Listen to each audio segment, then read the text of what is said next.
You are listening to AM 1430 WBEV. It's time now for The Garden Doctor, a paid presentation of Jung's Garden Center. And as always, this time on a Wednesday morning, we say good morning to our good pal, Dick Zondag. Good morning, Dick. Good morning, Cale. How are you this morning? I am fantastic. It's a beautiful morning out there. Oh, it's gorgeous outside. It's almost too nice to be inside, but I guess that's the way it goes. Yeah, it'd be a good morning to get out there and do some gardening. Yep.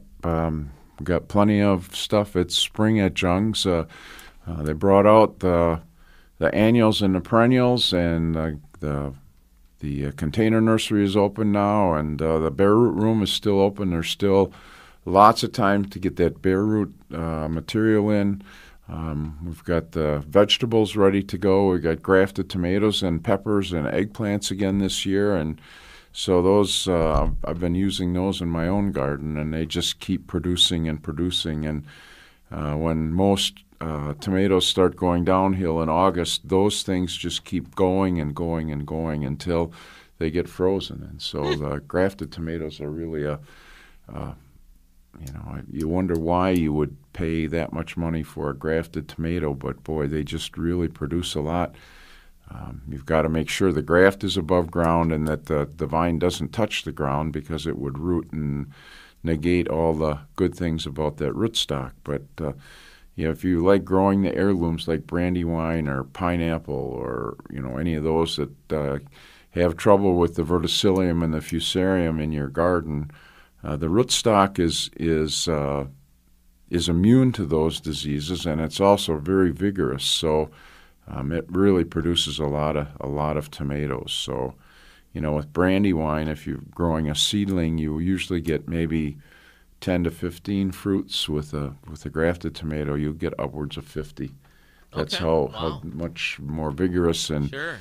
They start earlier and they bloom later. So we've got those in the greenhouse, and I see there were cartloads of annuals being moved from the greenhouse. And, of course, Mother's Day is next weekend, and so we've got just gorgeous hanging baskets. So they started moving those into the sale greenhouse. And so if you're going to get your mother a premium hanging basket, Jung's has them. They're beautiful. So come and get them before they get all picked over. So it's really a perfect time of the year to get moving on all that kind of stuff. Right, and if you want to give your Mother's Day a gift certificate so she can pick out her own, that's another good way of getting your mother something that she can enjoy, that she picks out. Of course, we've got roses. Lots of different bare root roses in the garden center, and the potted roses look like the buds were just about ready to pop, so those will be coming out this week. And so you've got a lot of different things to pick from for your mother. A minute ago, you mentioned eggplant, and when you said that, it came to my head the other day. I heard a really interesting fact. It has nothing to do with gardening, but it has to do with eggplant. Way back hundreds of years ago, I believe it was Chinese women would use eggplant to make a dye to dye their teeth. Really? Yes. Purple, huh? No, gray of gray. all things. Oh. Yes, but there was something in the eggplant that they would use to help make that gray dye and dye their teeth. Yeah, plants, up until recently, when they make dyes out of chemicals now, out of oil and stuff like that, and lots of times the dyes that they used for dyeing clothing were derivatives of plants, and that's why the color purple and the color red were very expensive, because there were very few things that they could get that red dye out of. And so, there's lots of interesting things that you can learn about plants and things like that. So, as always, we do welcome your phone calls here on the program. Dick Zondag is happy to help with any of your garden-related questions. You can give us a call right up until, about 2 minutes to 11 here, when we'll have Brewers baseball on the air. The phone number for the program is 920-885-4442. And Dick, you were talking about roses, and I have roses on my agenda to talk about today. I've got some roses from Jung's last year, right? And they looked absolutely beautiful, right? They were that nice kind of orangish color, okay. And I cannot wait for them to come back. But for people who haven't had roses before and they're thinking about adding some rose bushes to their garden, what are the basics they need to know? What kind of conditions are you looking for? When do you want to plant? All that good stuff. Yeah, well, the bare root roses should be planted right now so that they can root down before the plant starts to grow vigorously.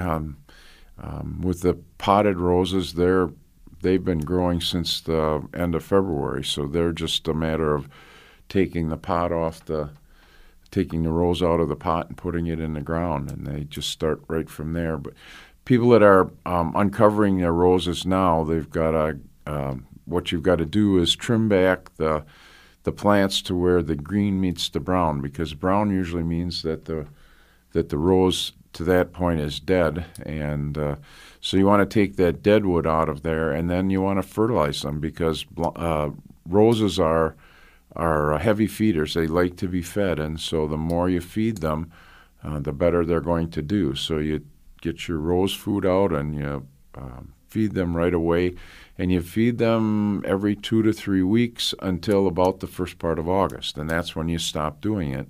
If you're growing the hardy roses, most of those made it through the winter really well, and so what you do is you just get in there and you trim back the very fine twigs so that you have good strong buds for them to come from, and if you did get some dieback, you want to take that out too. But the knockout roses are just beautiful all summer long. I also saw my first little yellow flower in somebody's lawn this morning. Oh, really? Yeah. It's time for them to start coming out, and so it's time to get your Weed Beater Ultra and the weeds in your lawn need to be taken care of. Now is the time to start, because they are starting to grow, and that's when you can control them much easier. Although Weed Beater Ultra will control broadleaf weeds when it's cool outside, they are starting to move, so it does an even better job when the plants are growing. And I put that Weed Beater Ultra on the front area of my house underneath some bushes, some pine bushes there last winter, last fall, right when it started to get cold. And it has warmed up. It's been beautiful, and I have no more creeping Charlies. Yeah, I can't wait to rake that area out and get it mulched. That creeping Charlie is a really difficult weed to control, and the best time is in early to mid-fall. So you weaken it going into the winter, and then the winter takes it out. Yeah, exactly. So, yeah. We like we said, we do welcome your phone calls on the program. 920-885-4446 is the phone number. And it looks like we do have our first caller on the line. Good morning. You are on with the Garden Doctor. Yeah. I sprayed an area with Roundup to start a new garden. Okay. How soon can you, I sprayed it Monday. How soon can you work it up? What weeds were you controlling? Oh, it's just natural old plaster. Was it pasture? Oh, it was pasture. Okay, it wasn't a lawn, in other words. No. What I would do is, we've still got a lot of time to get your garden, and I haven't even started my garden yet. So what I would do is wait a week to 10 days, and then work that area up, and then see once whether anything starts to regrow, because lots of times Roundup is real effective when it hits, it has to hit a leaf or something that will receive it, and then translocate it into the root system.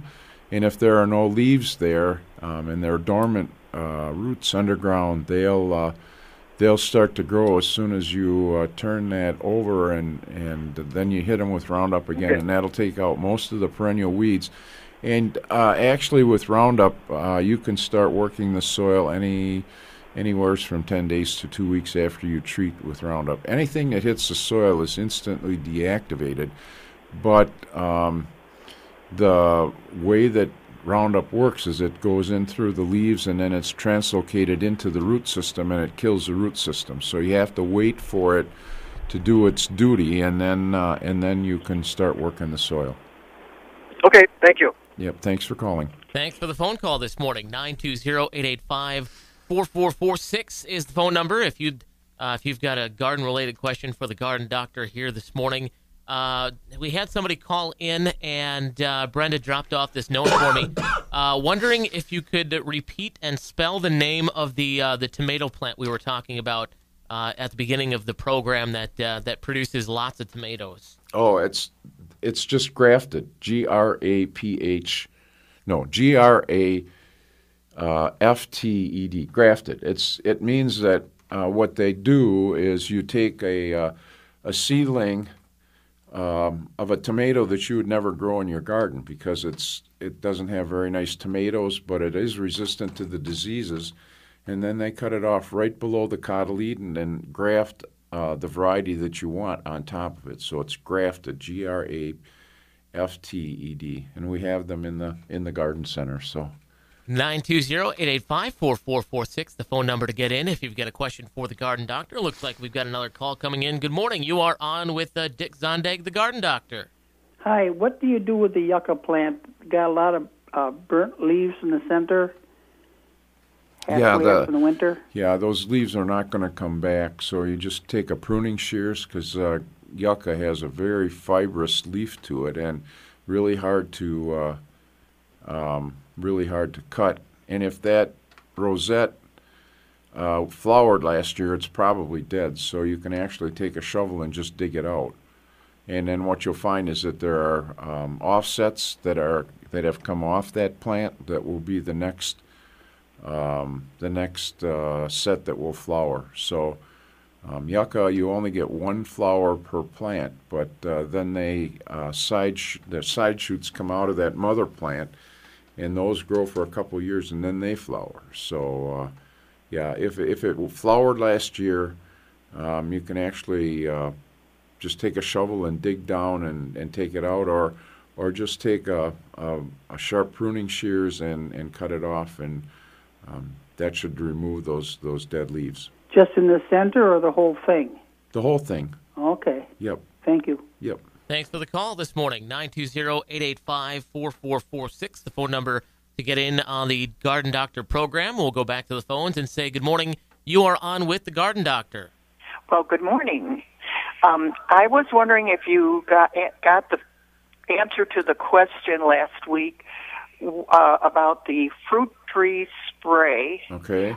Bonide, and on the label now it says just 2 applications. Yeah. And what are we to believe? No, that's what you have to follow, because if the label says 2 applications is all you can use, that's all you can use. What's happening is the regulators are starting to,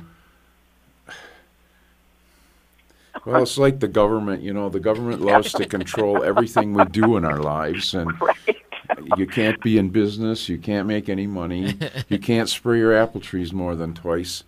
I'm not going to tell you that it probably isn't going to hurt them to spray more than twice, but when a label says you can only spray them twice, that's all you can do. So, When would you suggest? That would be my next question. If I did cut down from the usual 8 yeah. or to 10. Well, the most important sprays are when the leaves first come out. When it's called silver tip, when the buds are at silver tip, which is almost right now. No, yes. And then at petal fall, when the petals fall out of the trees, because that's when the apple scab is the most virulent. And the Bonide spray has Captan in it, and that's the fungicide that helps with apple scab. I think a better way to do that is to get the Captan and the insecticide separately, so that I haven't got the labels with me, but I don't know what Captan says as far as how many times you can spray with that. But what you're going after at this time of the year is the apple scab, those little black spots that come on the apples. I mean, they're not toxic, but they make the apples look awful. Sure. But for me, the way that I take care of my apple trees is I use a dormant spray, which is an emulsifiable oil before the leaves or anything starts to grow. Yes, and that's kind of your house. Yeah, that's kind of your house cleaning. And what you do then is you make sure that all the apples that grew on the tree last year and all the leaves that are around the base of the tree, especially if you had a lot of apple scab on them, that you rake those up and bury them, because that's where the initial infection of the apple scab comes from. And then if you're going to spray twice, I would spray at silver tip, it's called, when the leaves are first coming out, and then when the petals fall. And if we wanted to sneak in a third or fourth, what about August, when maybe to keep the maggots out? Well, no. I can't tell you not to follow the label directions, but I can understood. tell you that last year it was probably legal to do it. This year it isn't, because the label tells you that. Well, they actually started it last year. Okay. And that was the first time. I think I had sprayed already 5 times when I got the new, jar. Well, there was a lot of things that you used to spray with that were, not allowed now. The government is just being extra careful. And on the other hand, too, you don't want to put something on the trees that is going to affect your health, too. So sure. That's why, that's why with a lot of people that are planting apple trees now, we do have varieties of apples that are scab-free. They don't have, they're immune to scab. And so if you buy one of those trees, I know one of them's called Freedom. I haven't got a catalog in front of me, but we have 3 different varieties that you can plant that you don't have to worry about the apple scab, because there's apple scab resistance bred into that apple variety, and so that does away with any of the captan and stuff that you have to spray with, because they don't get the apple scab. So, and then all you have to worry about are the apple maggot and the codling moth that do the railroading. And actually, with those, if you make applesauce out of them, it'll just add a little extra protein to your diet. Of course. All right. Well, thank you so much. Yeah, thank you for calling. Thanks for the call this morning. 920-885-4446. And this is exactly why I won't plant apple trees in my backyard. Yeah, they are high maintenance, just like roses. I usually call roses blonde, because they do require a lot of pampering and fertilization and covering in the wintertime.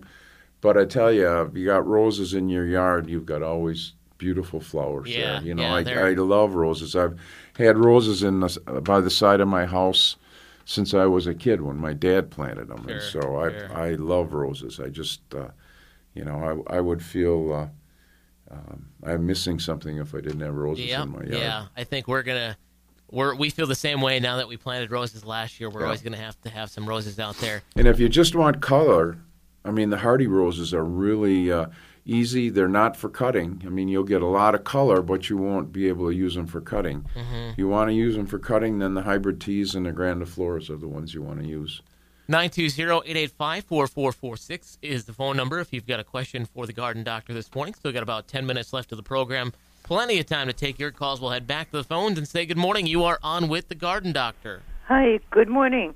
I just heard you talking about the roses being blonde. Well, this calls from a blonde.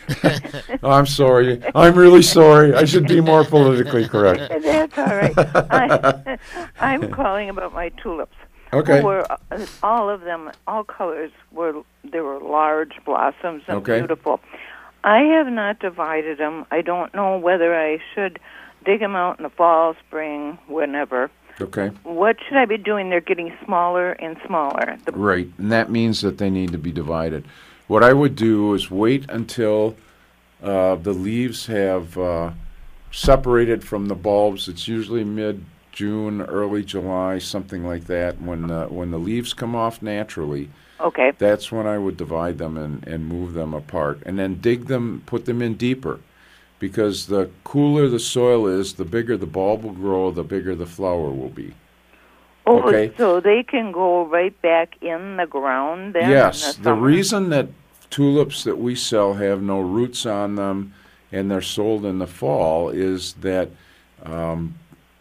all roots and soil has to be removed from any plant that you import, because you don't want to import diseases and that sort of stuff. So when they dig them in the Netherlands or wherever they're grown, they have to take all the roots off, and then they give them a hot water bath so that they're not bringing any diseases in. So as soon as those tops die back, so that they actually form what's called an abscission zone right above the bulb. And so if you pull on them and you're pulling the bulb up, just leave them a little longer. When they turn brown, they'll come right off. You'll just tug a little bit and they'll separate easily. And then you dig them up and try to keep as much soil as you can on those roots, because then they won't have to sprout roots. Okay. So you don't have to wait until the fall. You can do it right after. That would be good, because then you can keep track of what color is Sure. what. Yep, exactly. Yeah.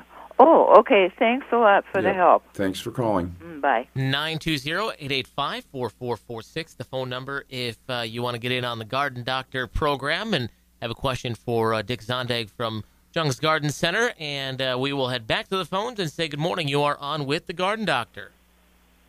Good morning. Good morning. Dick, we really appreciate your contributions on plants, and it really helps the novice gardener. Yeah, one of these years, anybody will be able to do the program, because if you know a few things, you can kind of dance your way through the questions, I guess you'd say. I doubt that. But anyway, you're talking about spraying fruit trees. Right. I planted 2 pear trees last year because of cross-pollination. They made it through the winter. Okay. And then I heard you talk about spraying. How about pear trees? Pears really don't need to be sprayed quite as much as apples, because there are some diseases that bother pears. Pear scab is one of them. So you've got to watch out and see once. If you get the disease one year, then the next year you probably should do the spraying. Okay. The big thing with pears, though, is to get the structure of the tree when it's young, because pears tend to be very upright growing. The branches don't spread out. And so what you have to do with the pears is kind of pull those branches down so that the scaffold branches, the ones that bear the fruit, come out away from the tree a little bit more than what they want to. And so you can do that by 2 different methods. You can take a piece of lath and put a V shape on both ends, and then just kind of prop that in the crotch of the branch to push it down. Or you can put a stake in the ground and actually physically pull that branch down and leave it for 3 or 4 months, and that will pull that branch down. Pears, like I said, the structure needs to be done when they're young, because if you over prune a pear when it gets older, it throws out a lot of what's called water sprouts. They're shoots that come out of the tree 90 miles an hour, and they'll get 3 to 4 feet in 1 year. The problem with them is that they attract bees, and the bees bring the fire blight, which is absolutely deadly to the pear tree. So get the structure in the tree when it's young, and spray when you have to spray. Like I said, they're not like apples, but if you have pear scab, the next year you should follow the same spraying regimen that... Would Captan do it? Captan would take care of pear scab, yep. Okay. Thanks so much, Dick. Appreciate your help. Yep, thanks for calling. Yep. Bye-bye. 920-885-4446 is the phone number for the Garden Doctor program. We'll go back to the other line here and say good morning. You are on with the Garden Doctor. Yes, good morning. Been listening to the recommendations for spraying apple trees. How do the organic people get away from using pesticides or chemicals? Well, the first thing they do is they use varieties that are immune to some of these diseases. And I have some friends, or so-called friends, I guess, that are organic, and they don't mind the apple scab. They just cut it off, Okay. But you have to follow the sanitation. They rake up the leaves and they pull any fruit that's in the tree out and get that away from the tree, and that's the initial source of inoculum. And then there are some companies that make disinfectants that they spray the trees with. Never tried that, but I don't think it's effective as using the Captan and the insecticides, but I guess they just have to put up with the problems that you get with apples when you don't spray them. Well, I've seen the apples in the grocery stores that are like twice as much as regular apples, and they look like the same apple. I mean, you kind of wonder. Well, I don't. I would imagine there are orchards out there that are organic, and the reason they're twice as much is that I think it probably takes more culture to grow them organically, and you really don't know. I mean, no, you don't. We used to have a guy that we would that would buy seeds from us, and he says, the customers don't know if it's organic or not. There you go. That's kind of where I was I'm sure that with the organic thing coming now, there are so many regulations and rules and stuff that these organic farmers have to follow that I'm sure that most of the produce and stuff that come off organic farms are organic. Okay. Thank you. They're grown without the chemical fertilizer and without the pesticides. They use a lot of manure and naturally occurring fertilizers and stuff. Thanks for the phone call. And we're just about out of time here for the Garden Doctor program this morning. I wanted to ask, too, when we were talking about rose bushes, if you want to move those rose bushes around after they're planted, is there a better time to do that? Early spring, late fall? Yeah, you're getting right near the time when you have to stop. So if you're going to be moving any kind of shrub, you really want to do it when it's dormant. And then you do like we do. You cut them back a little bit to reduce the top so that there's not as much of a demand for the water that the roots have to take up. So lots of stuff going on at Jung's Garden Center right now. We're at full bore right now. We've got the annuals, perennials, the hanging baskets for Mother's Day or gift certificates for Mother's Day. We've got the bud and bloom roses that we'll be bringing out next week, and we've got a lot of the prepackaged roses that we'll be selling.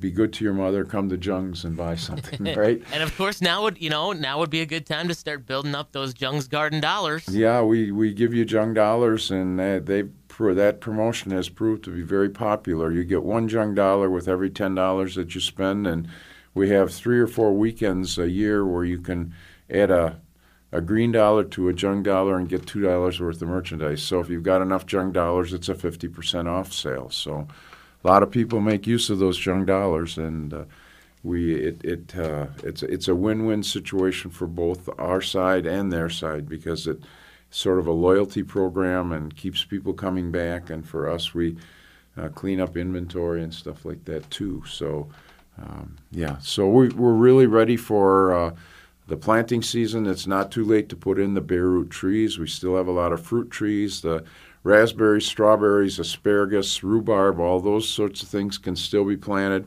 Potatoes can be planted yet. I haven't planted mine yet, so I sure hope it's not too. No, I know it's not too late.